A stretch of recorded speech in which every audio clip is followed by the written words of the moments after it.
আপনাকে কি করে ভালো না বাসি ইয়া রাসূলুল্লাহ।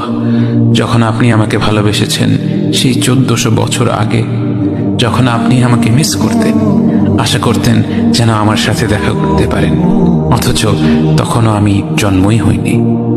সেদিন সাহাবীরা আপনার চোখে পানি দেখে বলল, ইয়া রাসূলুল্লাহ, আপনি কাঁদছেন কেন? আপনি বললেন, আমার ভাইদের খুব দেখতে ইচ্ছা করছে। সাহাবীরা বললেন, আমরা কি আপনার ভাই নই ইয়া রাসূলুল্লাহ? আপনি বললেন, না, তোমরা আমার সাহাবী। আমার ভাই হলো তারা যারা আমার পরে আসবে এবং আমাকে কখনো না দেখেও তারা আমাকে বিশ্বাস করবে। মৃত্যু শয্যায় শুয়ে আপনার অন্তরে এই চিন্তা ছিল যে আমাদের পরিণতি কি হবে। উম্মতি উম্মতি বলতে বলতে আপনি আপনার রবের নিকট ফিরে গিয়েছেন।